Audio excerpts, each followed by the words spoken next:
We just spent the last week jingling all the way through my favorite of all of the Epcot festivals. We tried all the food. We learned about holiday traditions from around the world. We saw our favorite shows. Also, we could bring you our ultimate guide to the 2023 Epcot International Festival of the Holidays. Let's go do it.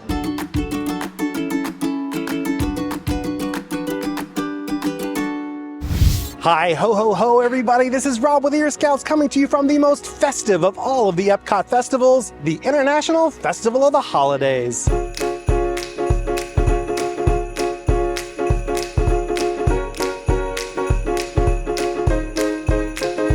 This is by far my favorite of all of the Epcot festivals. I'm a Christmas junkie as it is, but the holiday decorations, these storytellers that come back year after year, the delicious food, and of course, the magical Candlelight Processional.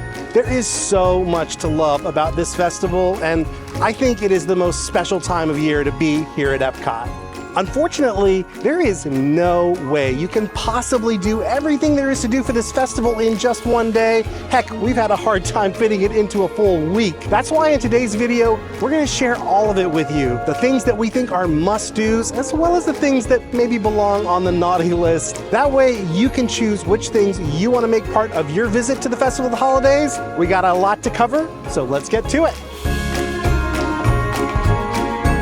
Our very first stop is Connections Cafe, right up here at the front of the park. This is essentially a glorified Starbucks, although they do have a few special menu items, including a festival treat that's offered for a Festival of the Holidays. But before we get into that, I want to talk about this guy. This is the Festival of the Holidays Passport. You can pick this up at any of the different food locations, including Connections Cafe. Inside, you're going to find info about the different holiday storytellers, all the menus from the different food booths for the festival, and most importantly, on the back page, you're going to find the holiday cookie stroll. At select food booths around the park, they're going to offer holiday cookies, and when you buy that particular holiday cookie, you're going to get a stamp in your festival passport. Once you collect 5 of those stamps, you can turn it in over at Holiday Sweets and Treats for a special surprise. We're going to find out what that is a little bit later, but for right now, we're going to try the first of those holiday cookies here at Connections Cafe. This one is definitely the most basic of all the cookies on offer. It's just a sugar cookie, but it was well prepared. I liked it because the outside was nice and crispy crunchy, while the inside was soft. I wouldn't say this is a cookie that's going to blow your mind or anything, but it was a solid start for our holiday cookie stroll. Next, we're going to stroll around to the backside of Connections Cafe, where you'll find Connections Eatery. This year, Connections Eatery has 2 different festival offerings. There is a milkshake called the Coquito Milkshake. That is available with or without alcohol. And then there is a drink themed to the movie Wish called So Many Wishes. Let's start off with that Coquito milkshake. We tried the boozy version, and the catch with the boozy version is that all the alcohol is on the bottom. The shake is really, really thick, so it's kind of hard to mix it all together. You end up with a super sweet shake on the top and a super boozy drink at the bottom. The flavor is like a cinnamon forward eggnog. If you're a fan of boozy eggnog, you should probably put this one on your list. The So Many Wishes to me just tasted like a cranberry lemonade, which wasn't bad, but it wasn't really anything I'd write home about either. While it tasted like cranberry, there actually isn't any cranberry in there. It's pomegranate, green tea, hibiscus, and lemon. There's also some edible glitter in there that we could barely see, so I don't know that it was worth having the edible glitter in there since you couldn't really see it. I did, however, like the adorable dried starfruit on the top.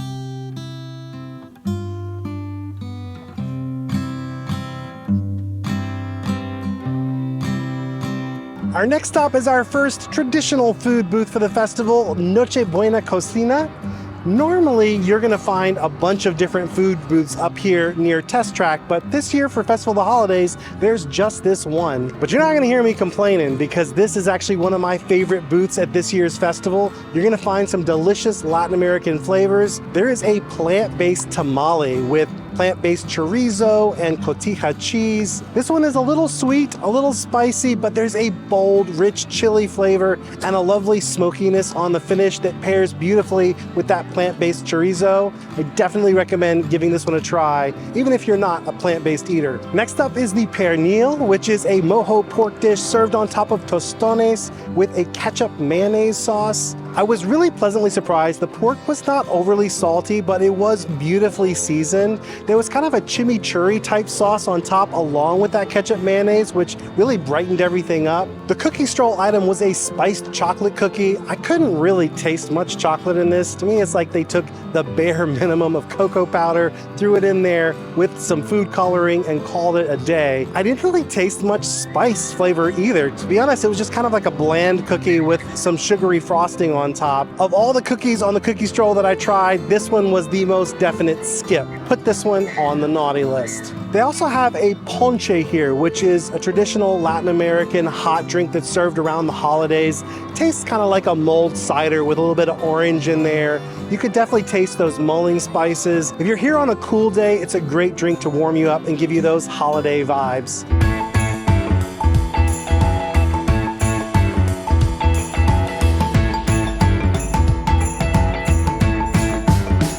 I hope everybody has finished their lists of what they want to ask for Christmas, because our next stop is the Odyssey Pavilion, and this is where you're going to find the big man himself, Santa Claus. You can get your photo taken with Santa here at the Odyssey Pavilion. I would definitely recommend, if you want to do that, plan for a really long wait. We talked to some folks there on one of the busier days that we were here. They actually got in line for the 3 o'clock showing, but they didn't make it up to the sleigh until he came out at 4. The other thing you're going to find here at the Odyssey Pavilion is holiday hearth desserts. This is a perennial festival booth favorite. They have lots of traditional holiday treats and cookies. There's actually too many treats for us to go into detail on each one. We'll give you a quick montage of the review highlights, but I do want to talk about my favorite and my least favorite. It's a tale of two mints. My favorite item here was the mint mousse holiday wreath. If you're a fan of Andes mints, this is like a creamy, rich, elevated version of that treat. Plus, it's super Instagrammable. Inside, you're gonna find a really fluffy, kind of light mousse, but it's got a really delicate mint flavor, which I appreciated. It wasn't overpoweringly minty. The chocolate chips on the inside were really high quality chocolate, and that was kind of what put it over the top for me and made this a must-try treat. Unfortunately, the other minty item that we tried here was not so great. It was a peppermint pinwheel cookie that's incidentally on the holiday cookie stroll. The flavor is kind of like a buttermint, you know, those mints that you get at nice restaurants sometimes at the end of your meal. It's sort of the cookie version of that, but for me, it was really missing out on the chocolate. If, however, you're a big fan of mint and you wish it wasn't always paired with chocolate around the holidays, this might be the treat for you. And now let's check out the rest.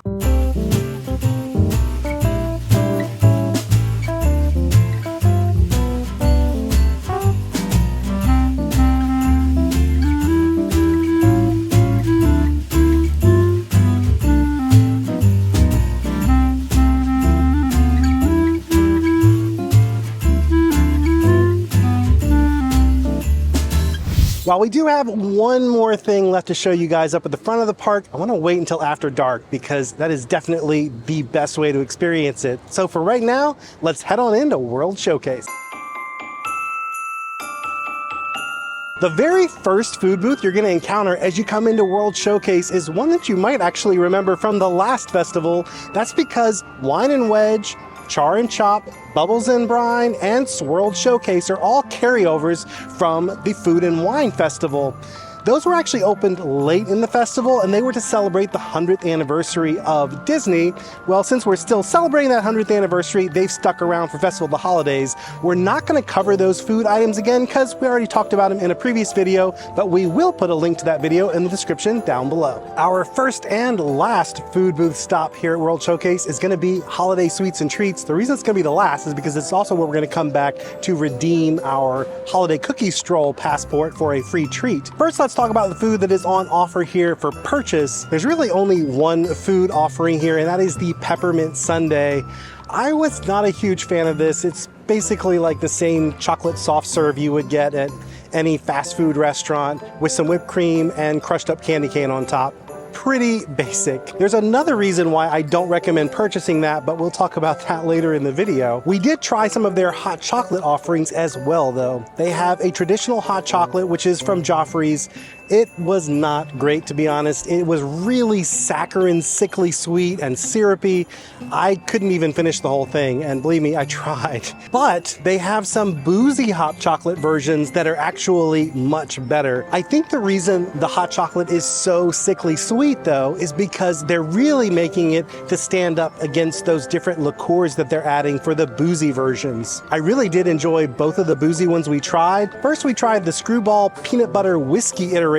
I'm not normally a fan of the Screwball peanut butter, but it was really tasty in this drink. I wouldn't say it tasted like a Reese's necessarily, but it tasted like a boozy hot chocolate with just a hint of peanut on the finish, which I enjoyed. I also really liked the Buffalo Trace Bourbon Cream version, although Eric was definitely not a fan of this one. I think you have to really like bourbon to enjoy this one, so if you got a bourbon fan in your group, they might want to give this one a whirl.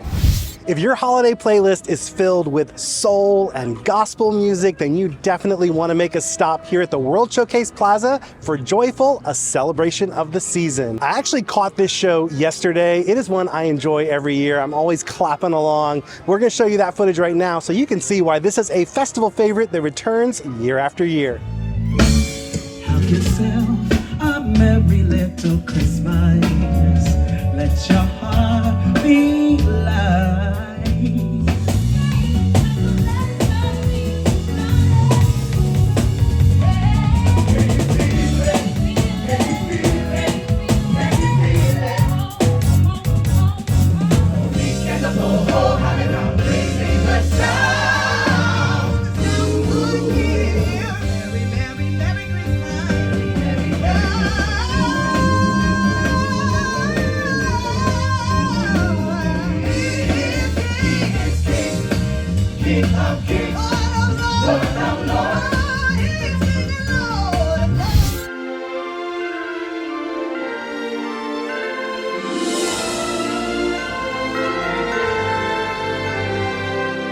While there is a ton of delicious holiday food, especially the savory items all around World Showcase, the gold star on the top of this year's Christmas tree is definitely the Canada Pavilion.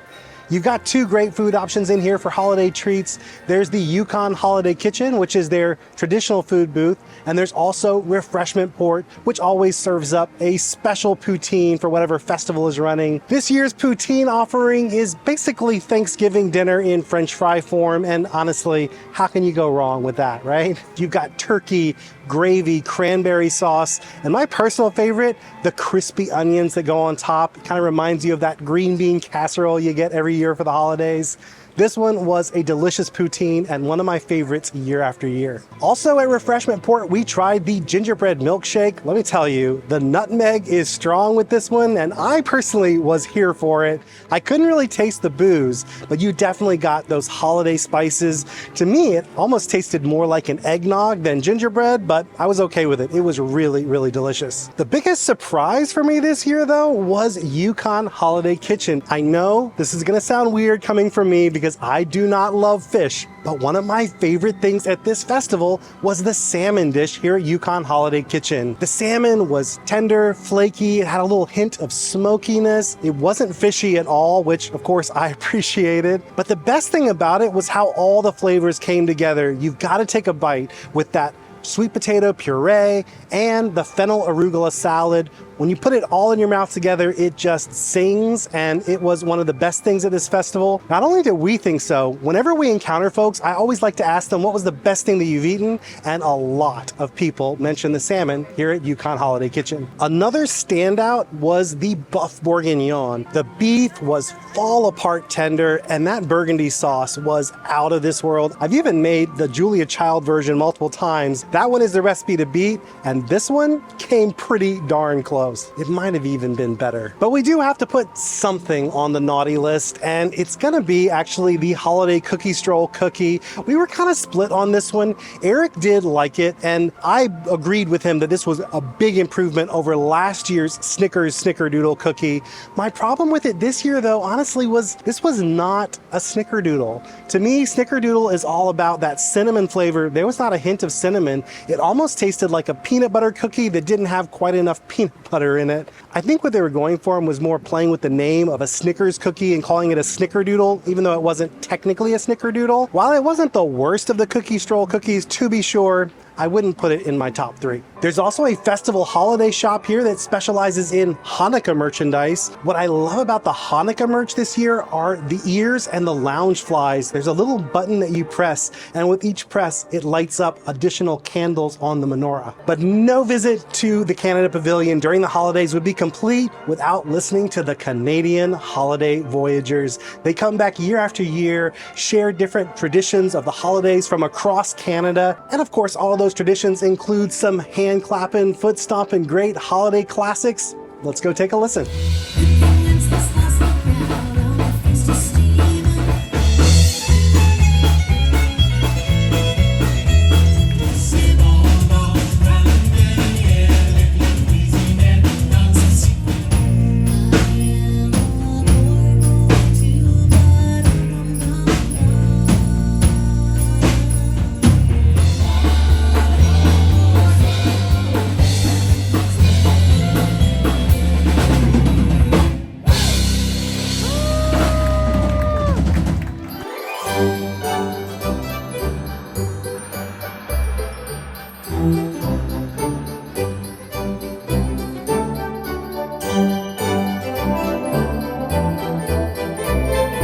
Next stop is the UK Pavilion, where you're gonna find stunning holiday decorations, one of our favorite holiday storytellers, and yet again, no holiday food booth.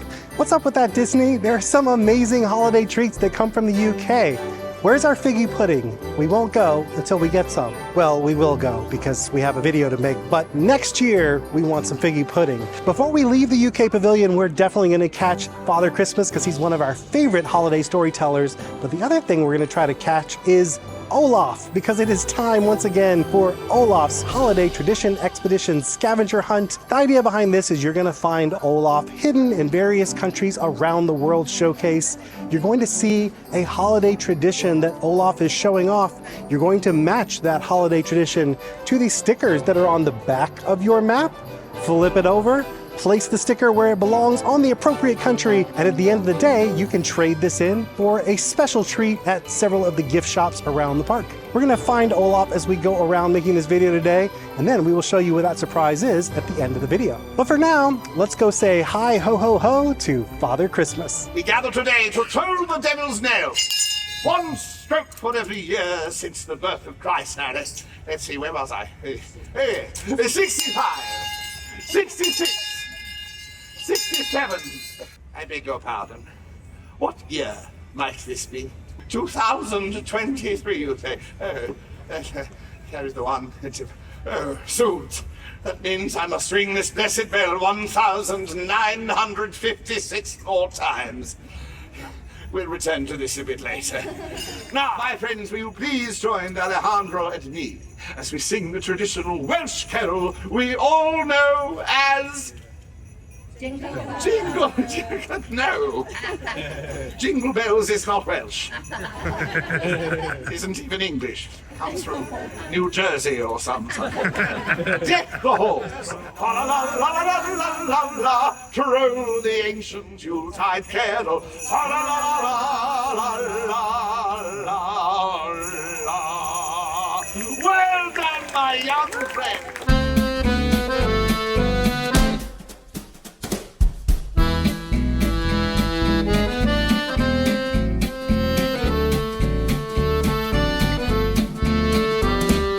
We Next up, let's say Joyeux Noël to the France Pavilion. Here you can get a visit with Pere Noël, and of course you can try some delicious French holiday treats. The holiday kitchen here in the France Pavilion is Le Marché de Noël, and it is filled with delicious holiday treats from France that I am completely incapable of pronouncing, so I'm just going to tell you roughly what they are in English. We'll start with the salmon dish, because as you're going to see as we go around, everybody on the World Showcase needed to have a salmon dish this year. In France, it was a smoked salmon that came on a brioche, but to me, this one kind of reminded me of one of those grandma finger sandwiches. It had more of a flavor of cucumber and dill than it did salmon. The salmon was a nice light flavor, it wasn't overly fishy. Next is our favorite from this booth. It is a roasted ham that was served in a mustard sauce, although to me the sauce tasted more like bacon than mustard, and I am totally okay with that. I will take bacon sauce any day of the week. This one was rich and smoky. There were some pearl onions in there, and it was served with sweet potatoes, which paired beautifully with it. Another standout from this booth was Le Joyeux Cocktail de Noël, and lots of people were talking about this drink. It was really unique and unusual, and when you look at all the stuff that's in it, you might be like, Rob, that sounds like a really gross concoction. Somehow it magically all works well together. This thing has got Grey Goose vodka, cold brew coffee, sea salt caramel toffee, and peppermint, which, yeah, that's a lot of stuff going on, but somehow it works. Next up, we tried the blood orange mimosa. This one was a pretty basic mimosa, but it was a good mimosa. I really liked that there was a lot of champagne and less orange juice, which that's my kind of mimosa. But the thing from this booth that ended up on our naughty list was the bûche de Noël. I'm gonna show you right now what a bûche de Noël is supposed to look like. And now let's look at what this bûche de Noël looked like. It tasted like a dried out spice cake with some Nutella in the middle. I definitely cannot recommend this dish. But don't worry, because the ham and the cocktail more than make up for it. And now that our bellies are full of delicious French food, let's go listen to the holiday story from Pere Noël. Joyeux Noël. That means Merry Christmas. Do you know who I am? Pere Noël, Father Christmas. I am the good spirit of the season. The last she does before she goes to bed is to set out her shoes for me to fill with treats and goodies. If this is Babette's shoe. Oh, she is a grande pied, eh? A big foot. Between the France and Morocco pavilions, you'll find L'Chaim Holiday Kitchen. This is where you'll find all of your traditional Jewish Hanukkah favorites. This is also where you're going to find the Hanukkah Storyteller. But first, let's talk about that delicious food. The pastrami on rye is a returning item from last year, and we liked it a lot better this year. The bread was a little bit dry, but the pastrami was so good it more than made up for it. It was really juicy and tender this year. Not a strong mustard flavor, but the star was definitely the corned beef itself. Next up were the latkes, which we loved these last year. We love them again this year. There was a lot more dill going on this year in the sauce on top. Normally, I'm not a huge fan of dill, but I really dig these. The latkes were nice and crispy, and they held up well to the sauce. The rugula, on the other hand, was not a favorite. Honestly, this tasted like the rugula you'd probably get at your local supermarket this time of year. It was a little dried out, pretty traditional, pretty basic, pretty boring. Not as bad, however, as the black and white cookie, which we really liked this one last year. This year, I think it might have just been the moment that we got it. It was really stale. This cookie was so dry. It tasted like it was about ready to be made into breadcrumbs or something. Hopefully, if you're doing the holiday cookie stroll and you decide to put black and white cookie on your list, it's gonna be a lot fresher than ours was. But for right now, let's head on over and listen to the Hanukkah Holiday Storyteller. There is at least one thing that every Hanukkah celebration has in common: the telling of a story. Not just any story, but a miraculous story. And the flame lasted 2 days, 3 days, 8 days. The holy flame still burns. A great miracle has happened here. Now don't worry, I will take care of most of the words. I just need the rest of you to be in charge of one very important word. Do you think you can guess what that word is? Dreidel! Dreidel, yes, you're very quick. And when it's dry and ready, then I shall play. Let's try it really fast. Now, ready? 3, 2, 1. I made it out of clay, and when it's dry and ready, then I shall play. Give yourselves a round of applause, my volunteers.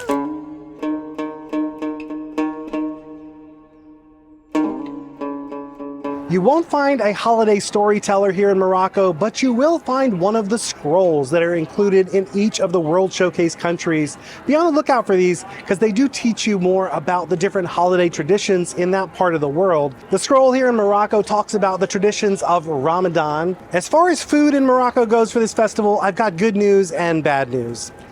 The bad news is it's the exact same food that was here for Food and Wine. The good news, however, is this was our favorite booth at Food and Wine. So while we're upset that there's not anything new to try, we're certainly happy that the things that we love so much for Food and Wine are still here for Festival of the Holidays. We're not going to do a deep dive review on these food items because we did just talk about them, but here is a quick refresher to remind you of what's on offer here in Morocco.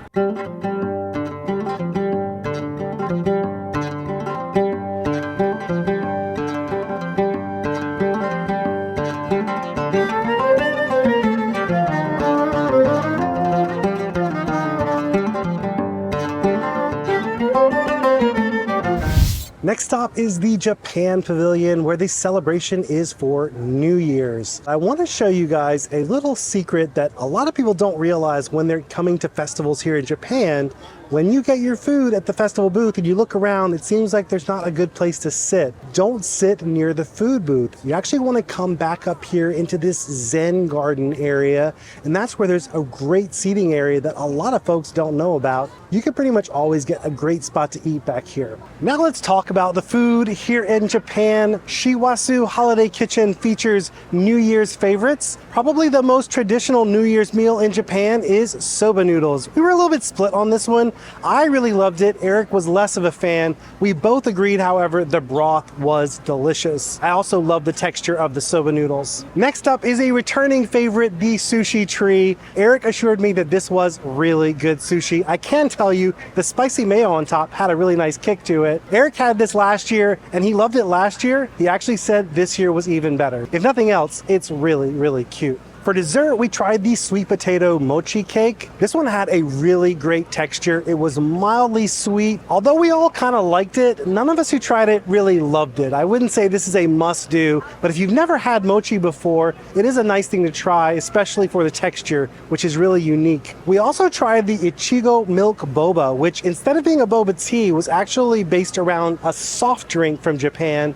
This one was really, really sweet. And the boba that was in there added more sweetness to the mix. To me, it kind of tasted like a creamy fruit punch. I would say unless you just really love super sweet things and you're crazy about boba, you could probably skip this one. Probably my favorite thing to do in the Japan Pavilion during the holidays, though, is take a moment to listen to the Daruma vendor tell her holiday story. The Daruma doll is a Japanese tradition. The doll itself has no pupils in its eyes, and the idea is that you mark in one of the pupils when you make a wish, and throughout the course of the year you wait for your wish to come true, and when it does, you color in the other pupil. Let's go check out the holiday tale of the Daruma vendor. はい、いらっしゃいませ。どうもありがとうございます。だるま市、だるま市、だるま総勢を Only the finest だるま総勢をいらっしゃい。He's rather handsome, don't you think? Like this. This Daruma is like a good luck charm. I got lots of Darumas to sell, you know. As we say, Nana Korobi Yaoki, which means literally, knocked down 7 times and get up 8. This always comes back to the upright position, no matter how hard it is in October. So, New Year's or Oshogatsu is a time to get back up, or time for rejuvenations, asking for blessings, and celebrating the coming of spring.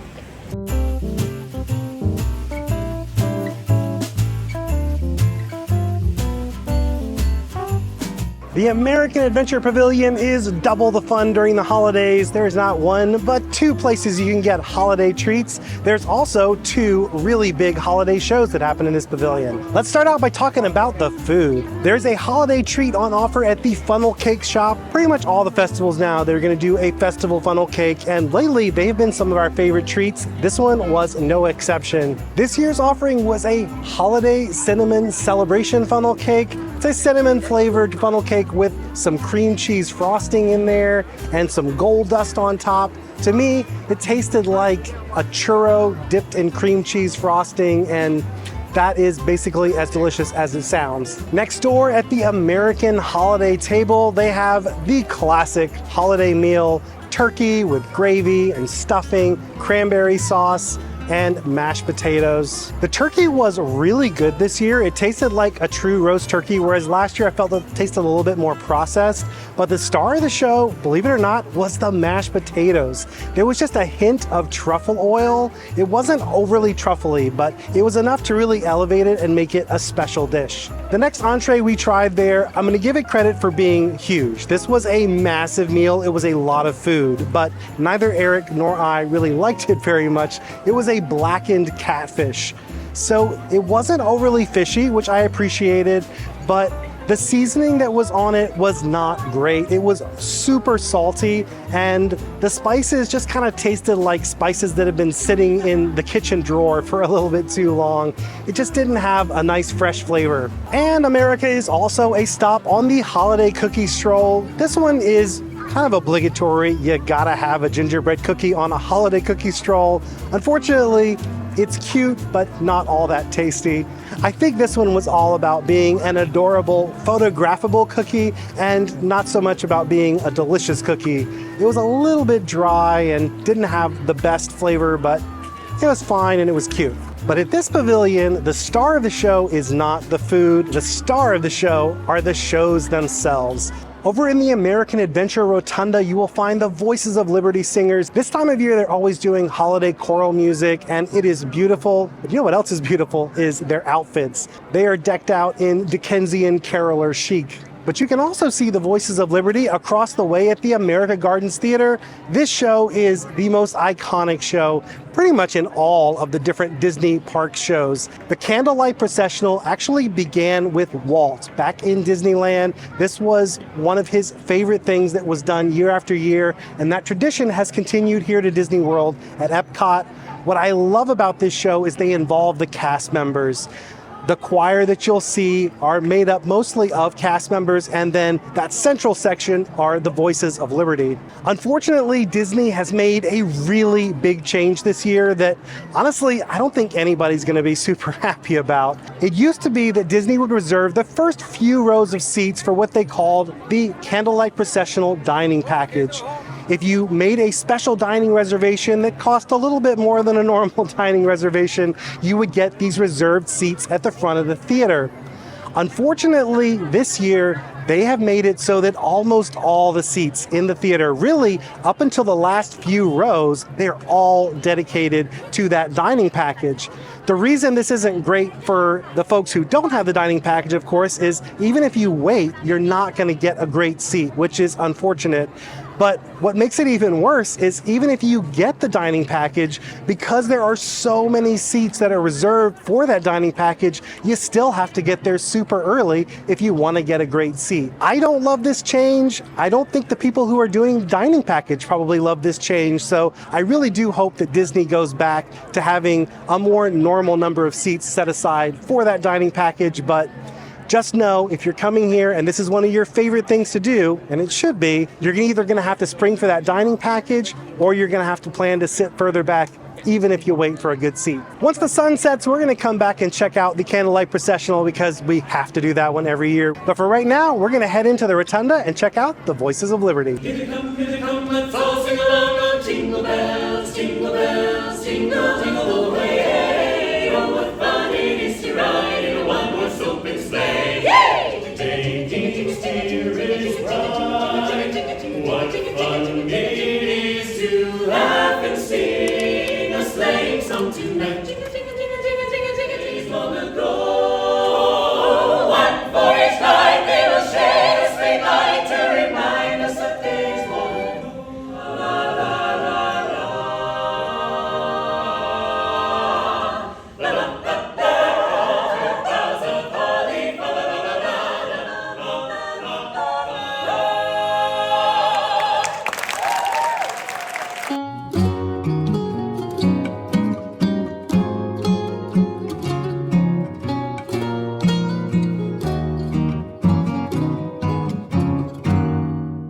Natale from the Italy Pavilion, home to Tuscany Holiday Kitchen and my favorite of all of the holiday storytellers. Let's start with the food items. I'm not going to attempt the Italian pronunciation on these, but we're going to start with the salmon farfalle pasta.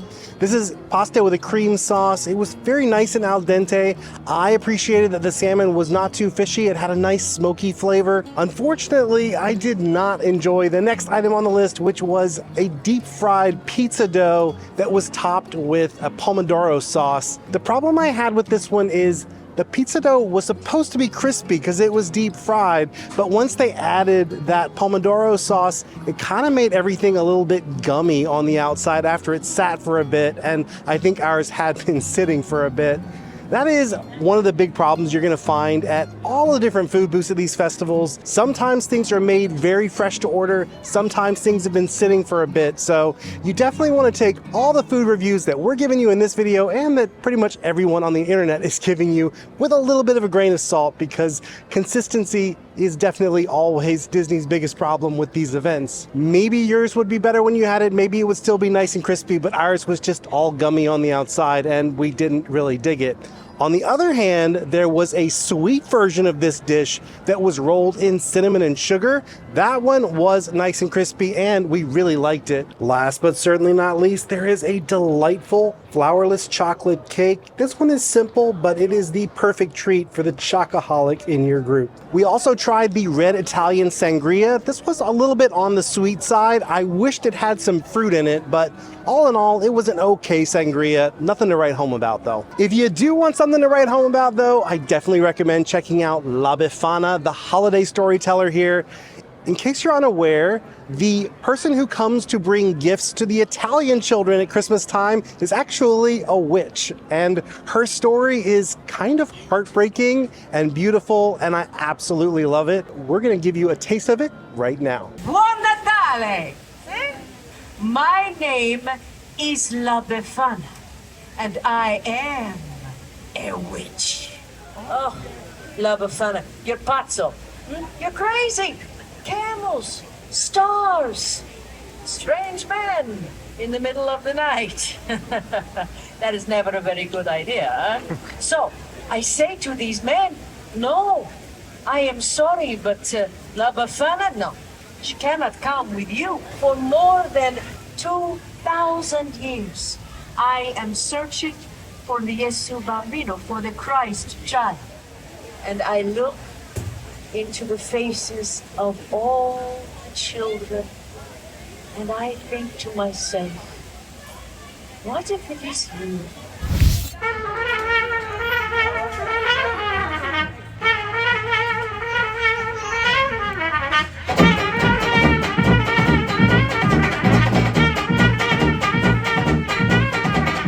The Germany Pavilion is the heavyweight champion of Christmas all year long. That's because, in case you were not aware, there is not one, but two Christmas shops that are here all year round in the Germany Pavilion, which is pretty amazing. Even if you're here in June or July, you can pick up a holiday treat or souvenir, and I think that's pretty awesome. But of course, they kick it up a notch when the holidays actually arrive by decking everything out with these gorgeous decorations. They have some of the best holiday food at Bavaria Holiday Kitchen, and they add two special holiday markets into the mix. So now there are 4 places here where you can get your holiday souvenirs. But let's start with the food because it is some of my favorite food from this entire festival. Let's start with the pork schnitzel, which is kind of their entree dish at this booth. I loved this one last year. I liked it even more this year. The flavors are just so comforting and it just tastes like the holidays to me. If I was gonna gripe about it, the only gripe I would have is that the pork is just a little on the tough side, but honestly, at this point, we're splitting hairs. It's a really good dish, and if it sounds good to you, you should definitely try it. But the star of this booth, yet again, is the fondue in a bread bowl. If you haven't tried this thing yet, you have got to come here for this festival and try it. It is one of the most delicious festival foods they have all year round at this park. And the final food item is actually also a holiday cookie stroll item, and yet again, it was our favorite cookie of the entire stroll. It is a Linzer cookie, which if you've never had that before, it's sort of like an almond shortbread cookie with a raspberry jam filling. This is a classic cookie, and it is executed perfectly here. Definitely, if you're doing the cookie stroll, this one's non-negotiable. You gotta do this one. We also tried some of the beverages here. One we really liked, that was the Flight. The Flight had a German beer, a German cider, and then a beer from Miami, which seemed like an odd thing to throw in the mix. It was actually our least favorite of the three. The cider, however, was phenomenal. It almost tasted like a cross between cider and champagne. If you're in the mood for a unique cider, this is the place to get it. We also tried the hot mulled wine, which has been a favorite in years past. This year, it had a little bit of a strange flavor on the finish. I don't know if it was just the day that we had it. Maybe it was an odd mix or it had been sitting a little bit longer than usual, but this was not one of our favorites this year.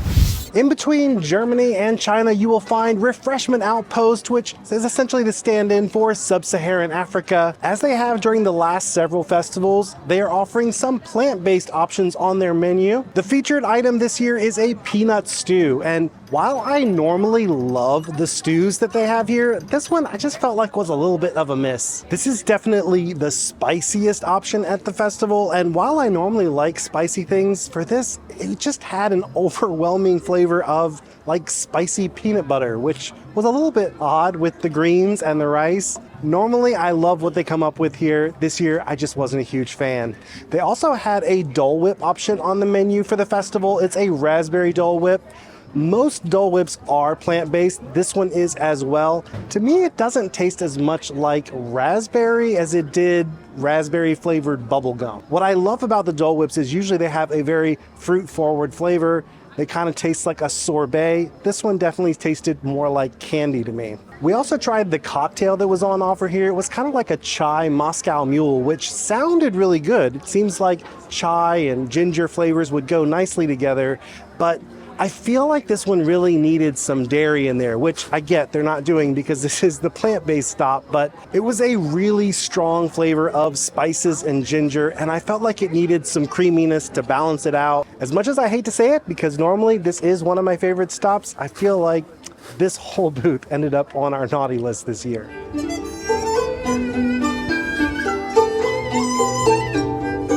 Here in the China Pavilion, the celebration is for the Chinese New Year, and the traditional holiday storyteller for this pavilion is the Lion Dancer.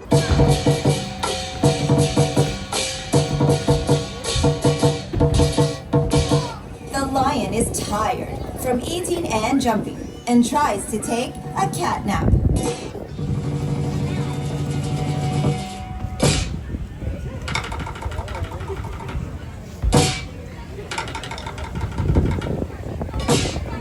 Let's talk about the festival food offerings here at Shanghai Holiday Kitchen. My favorite item at this booth were the chicken skewers served with a creamy peanut sauce. This peanut sauce was delicious. It was creamy, nutty, a little bit sweet, but what made this dish amazing was the chicken itself. It was seared to perfection. It was nice and juicy and tender. I loved everything about this dish, and I would definitely recommend it over pretty much anything else that they had at the booth this year. Next up is the beef and noodle soup bowl with a slow roasted beef shank. I really wanted to like this one. The broth was so good. It had a little bit of chili oil in there, which gave it a really rich, well-rounded flavor. It was spicy, but not super spicy. Unfortunately, you could tell that the noodles had just been sitting under a heat lamp without the broth for a really long time, so they were kind of chewy, and the beef itself was super fatty. I mean, 50% fat, 50% meat. So if you're good with that, then you might enjoy this dish, and hopefully when you get it, it won't have been sitting under a heat lamp for quite so long. We also tried the spring rolls, and for some reason, whenever we try spring rolls or dumplings at this food booth, no matter the festival, they're always just kind of so-so. They taste like they come from the supermarket frozen food section. They're just not great. I'm not going to say that they're bad. They're just really, really basic, and I would recommend skipping it and trying something a little bit more unique at one of the other booths. Last up, we tried the Brew Hub Year of the Dragon Dragon Fruit Lager. This one had a touch of sweetness. It wasn't amazing, but it was good, and if you're in the mood for a refreshing, lightly sweet lager, this can be a great choice. Next story in Norway, unfortunately, there is no food booth. However, they more than make up for it by having one of the best holiday storytellers. Let's check out the story of the mischievous Barn Santa. Hi-dee-o, do a true-da-da-da-do. A Merry Christmas season is good for me and you. Okay, so all this talk about the Barn Santa is neither here nor there, is it? No, because we all know that these mischief makers do not exist. Unless they do exist and are therefore very clever and mischievous indeed. Now, it is said that this Barn Santa is a very old and rather odd-looking little gnome. He looks like this. Ready? That's not true. I'm sorry, ma'am. Did you say something? Well, now, Christmas in Norway is it's my favorite time of year. We have a 3-day celebration. Toodaloo! Oh, that's right. We like to celebrate with a party. We like to party. We like to party. We like to toodaloo.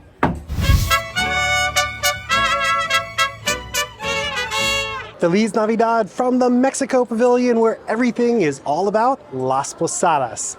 You can catch a special performance by Mariachi Cobre, where they play some traditional Mexican holiday music and teach you about the story of Las Posadas. And of course, you can get some delicious Mexican food at the holiday kitchen, appropriately named Las Posadas. Let's start by talking about that delicious food. Mexico is back to fine form for this festival, I am pleased to report. Let's start with the centerpiece of any Mexican holiday meal, and that is the tamal. This year they have a barbacoa tamal with mole, and this thing is so delicious. I love tamales anyway, but this one is just perfectly executed.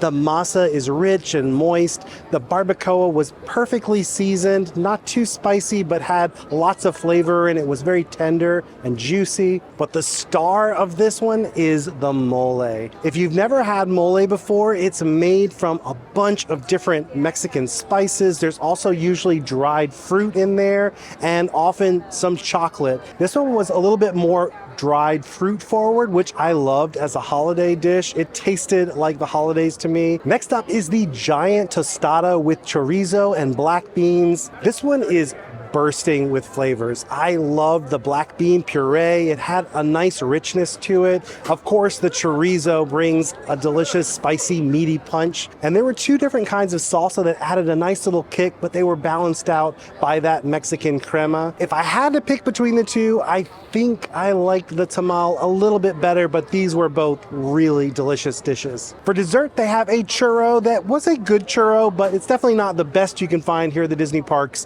It is light years beyond what you're going to get over at Magic Kingdom. This version was fried fresh, which I really appreciated, and it was filled with dulce de leche, which is actually my favorite way to have them. Unfortunately, they can't compete with the ones over at Nomad Lounge. Those just melt in your mouth. But if you got a hankering for a solid churro, this one will fit the bill. We also tried the horchata margarita. I didn't get any margarita vibes from this. To me, it was like a really smoky horchata. There's mezcal in there, and that is definitely dominating all the other flavors. I was okay with that though, because I love a nice smoky drink. That said, if you're not a mezcal fan or you're not so sure about mixing creamy and smoky, you might want to skip this one. Well, now let's go check out the performance from Mariachi Cobre and learn a little bit more about Las Posadas.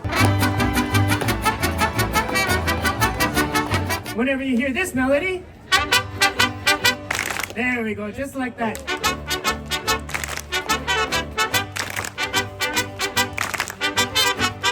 This tradition is called Las Posadas, and posada in English means lodging or a type of inn. Now the way we celebrate this is the community gathers together and forms a procession that goes throughout the neighborhood singing and knocking on doors, but getting turned away at every stop, until someone in the end finally lets them in And there's a big fiesta with music, feasts, and even a piñata. Well, we now have all the stamps we need in our passport to go get our redemption treat. Let's head on back to Holiday Sweets and Treats.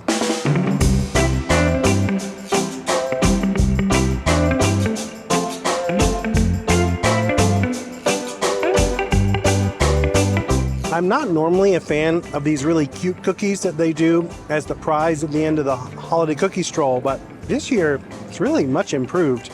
It's a nice buttery cookie, and the topping, which a lot of times is just kind of cloyingly sweet and doesn't really add a lot of flavor, this one has a nice, almost marshmallowy flavor to it. It also comes with a peppermint sundae. Now, this is a smaller version of the one that comes on the regular menu, but it's exactly the same. So if you're gonna do the holiday cookie stroll, I don't recommend spending the money on the sundae because you're gonna get it for free at the end of the stroll. Not only did we get all of our stamps in our passport, we also found Olaf all around the world showcase. So now let's head into port of entry and get our surprise. They are cookie cutters, and then there's like a little cookie cutter press on there so that you can put a design on the top of your cookie. I love this so much. I think I'm actually gonna make some holiday cookies this year. I say I'm gonna do it every year, and it's been a long time since I've done it. But now that I have this, I think I have no excuse. I gotta make some now. You can choose between Anna, Elsa, Olaf, and Sven, but I had to go with Sven. He's my favorite. Now that the sun is setting here at Epcot, it is time to do some of my favorite things at this festival. Next stop, the America Gardens Theater for the Candlelight Processional. There is a massive crowd here tonight for the Candlelight Processional because the host is John Stamos. There's a different celebrity narrator each night telling the story of the birth of Jesus. And of course, there's the amazing Voices of Liberty and the different cast members singing behind them. In years past, we've seen Whoopi Goldberg and Ali Carvalho, the voice of Moana. This year, when we caught the show, it was Ashley Eckstein, who is the voice of Ahsoka Tano in the different Star Wars animated series. Depending on the narrator, you might need to get in line really early for this show. For example, today for John Stamos, people started lining up at 2:30 p.m. As I mentioned earlier, though, they are dedicating many more seats to that dining package now. So if you want to get a good seat, the only way to do it is to get that dining package. And even then, you're going to have to line up pretty early if you want to get in those first few rows. When we watched it, we actually got in line shortly after the show before us started, and we were still seated in the back row. On a night like tonight, if you got in line right before the show before you started, you'd probably have to wait through at least the next show before you would even get seated. That said, if any of the shows at the different festivals are worth it, this one is worth it, especially if it's a narrator that you're super excited to see. I just got a quick peek of John Stamos doing the show tonight. Unfortunately, the line is too long. We're not going to be able to get in, but we will show you some of what it was like when Ashley Eckstein narrated the other night.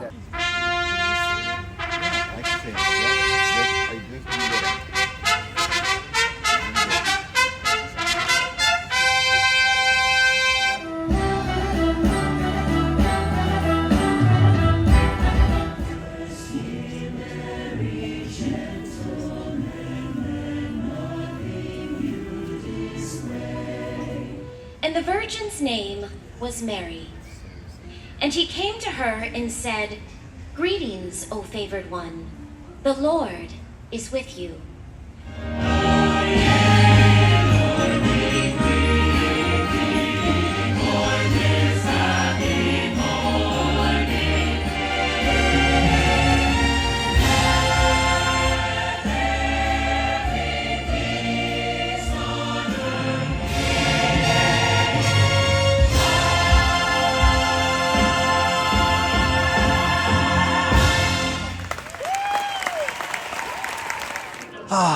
That show is magical, and I look forward to it every single year. Do not miss it when you're here for Festival of the Holidays. We do have a few more tricks up our sleeve, though. I got 3 things you should put on your to-do list after the sun sets. One is to check out the holiday-themed light show that happens on Spaceship Earth after dark. Number 2 is a ride overlay that you could actually do all day, but it just looks so much better at night. They do what they call glimmering greenhouses over at Living with the Land. It's an overlay that comes back year after year, and it is really beautiful at night. Last year there was a special overlay for Guardians of the Galaxy Cosmic Rewind. They just basically played some holiday music while you rode. They did not bring that back this year. The last thing you should do while you were here, and this is now a must-do, there is a brand new nighttime spectacular here at Epcot called Luminous, the Symphony of Us. We're going to leave you guys with a grand finale of footage of all that cool stuff, but I hope this video was helpful to you.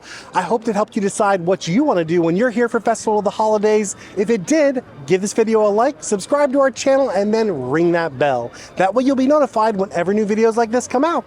Until next time, don't forget to think happy thoughts, everybody. We'll see you again real soon. Now let's roll that grand finale.